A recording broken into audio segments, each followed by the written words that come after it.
علیکم. آپ سب کیسے ہیں؟ ٹھیک ٹھاک ہیں؟ ماما بابا ٹھیک ہیں؟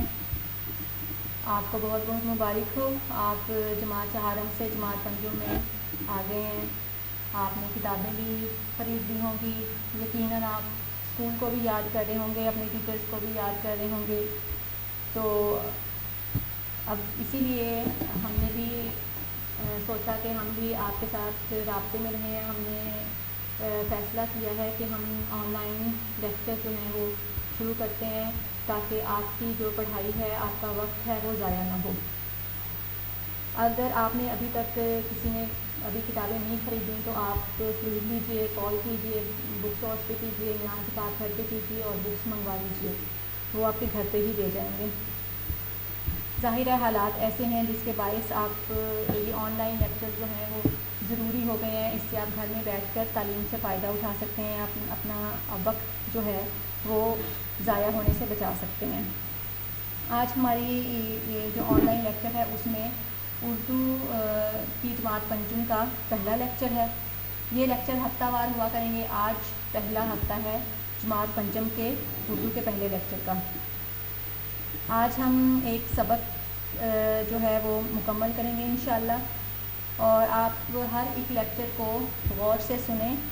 آپ کی والدین بھی موجود ہوں تو اچھی بات ہے تاکہ ہم ان سے بھی بات کر سکیں. آپ کو اس لیکچر کے دوران ہوم ورک بھی دیا جائے گا, یاد کرنے کے لیے بھی اور لکھنے کے لیے بھی. جو کاپی کا کام ہے وہ آپ کاپی پہ کریں گے, جو کتاب کا کام ہے وہ آپ کتاب پر کریں گے, تاکہ جب آپ اسکول آئیں تو آپ کی امتحان کی تیاری بھی مکمل ہو انشاءاللہ. اب ہم اپنا لیکچر شروع کرتے ہیں. یہ 5ویں کتاب ہے آفاق شیرین کی اردو کی جماعت پنجم کی کتاب. یہ پیشی لفظ ہے. یہ والدین کو اس کو پڑھ لیں تو بہت اچھی بات ہے.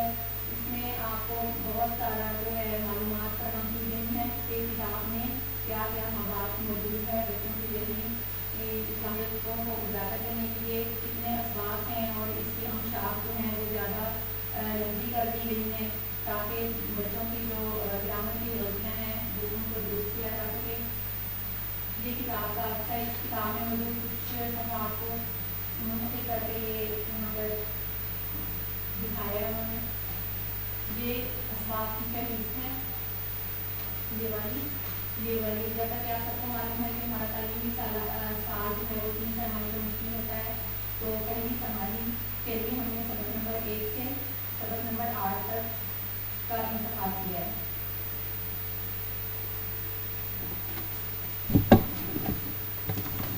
سبق نمبر 1 ہے نعت حمد. سبق نمبر 1 حمد ایک نظم ہے جو اس کے شاعر کا نام اسماعیل میٹھی ہے. حمد آپ کو پتہ ہے کہ حمد کس سے کہتے ہیں؟ یہ تو آپ جماعت اول سے پڑھتے آ رہے ہیں. پہلے حمد ہوتی ہے, پھر نعت ہوتی ہے. حمد کس سے کہتے ہیں؟ حمد وہ نظم ہوتی ہے جس میں اللہ تعالیٰ کی تعریف بیان کی جاتی ہے, اللہ تعالیٰ کی نعمتوں کا ذکر کیا جاتا ہے. اس نظم میں کچھ مقاصد ہیں جو نظم کو پڑھنے کے بعد ہم اس قابل ہو جائیں گے کہ ہم ان مقاصد کو حاصل کر سکیں, کہ اللہ تعالیٰ کی نعمتوں کا شکر ادا کر سکیں, الفاظ پر اعراب لگا کر درست تلفظ کے ساتھ پڑھ سکیں, عربی قاعدے کے مطابق واحد کی جمع بنا سکیں, شعر پڑھ کر نثر تحریر کر سکیں. اب یہ جو نظم ہے یہ آپ نے خود اس کی بلند خوانی کرنی ہے تاکہ آپ کو مسئلہ نہیں ہوگا. آپ ماشاءاللہ اب جماعت پنجم کے طالب علم ہیں تو آپ نے خود اس کی بلند خوانی کرنی ہے. میں آپ کو صرف یہ بتا دیتی ہوں کہ اس میں کیا کہا گیا ہے, شاعر نے کیا کہنے کی کوشش کی ہے. شاعر نے اس نظم میں اللہ تعالیٰ کی تعریف بیان کی ہے کہ اللہ تعالیٰ نے زمین بنائی, آسمان بنایا, جو بھی اس میں زمین میں پہاڑ بنائے ہیں. زمین ہم دیکھیں ہماری نظر جہاں جاتی ہے پہاڑ ہیں, دریا ہیں, پودے, پھل, پھول, خوبصورت باغ ہیں, اس میں بہت سارے پھول ہیں, یہ سب اللہ تعالیٰ نے بنائے ہیں.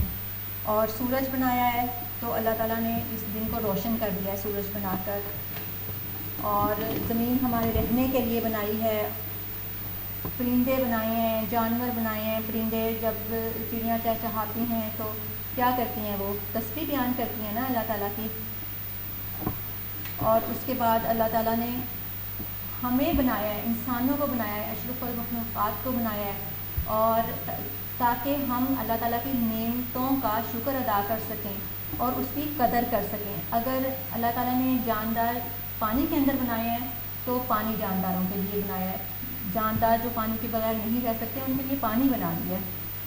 جیسے مچھلی ہے، مچھلی کو تیرنے کے لیے پانی بنا دیا ہے، اور پانی کو مچھلی کے لیے لازم کر دیا اور مچھلی کو پانی کے لیے لازم کر دیا. اور ہر وہ چیز جو اللہ تعالیٰ نے بنائی ہے اس کا کوئی نہ کوئی مقصد ہے. اس مقصد وہ مقصد جو ہے وہ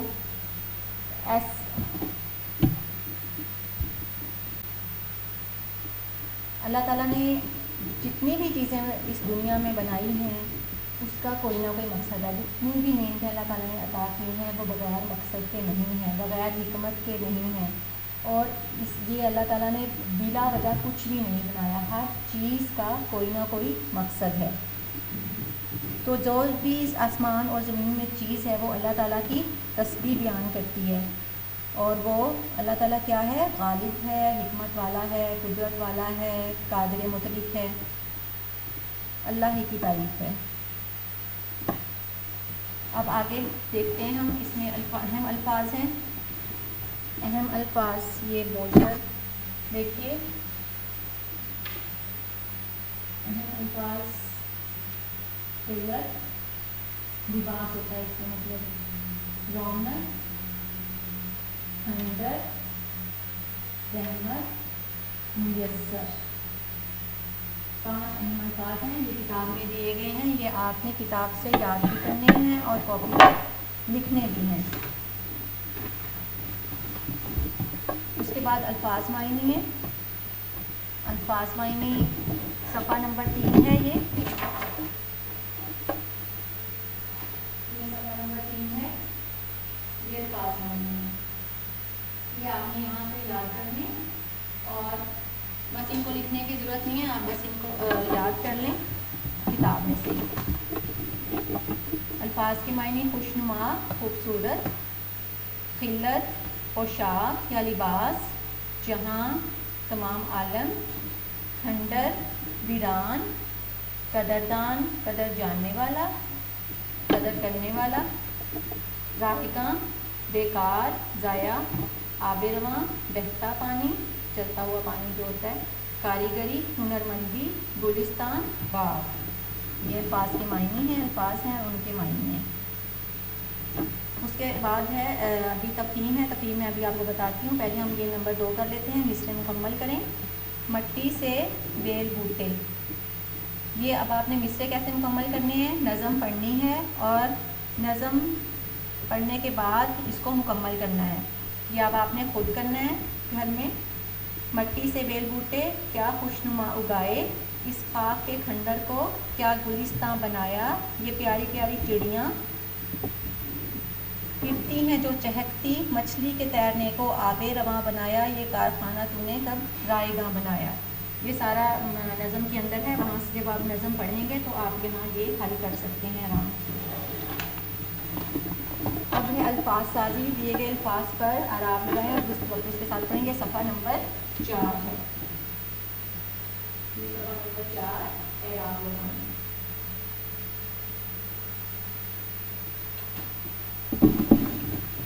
بورڈ پر دیکھیے. خلت، خوشنما، رونق، قدرت، نعمتوں.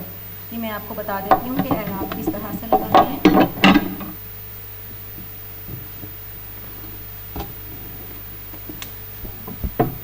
خل کس کی آواز آ رہی ہے؟ زیر کی. لام کے اوپر جزم، اتخل، عین زبر تے، اتخل. آپ نے اپنے منہ سے اس لفظ کو بولنا ہے تو آپ کو پتہ چل جائے گا کہ کہاں زیر آ رہا ہے، کہاں زبر آ رہا ہے اور کہاں پیش آ رہا ہے. خوشنما، پیش و خوش، شین کے اوپر جزم، نون کے اوپر بھی پیش، الف زبر ما. خوش نما. رونق،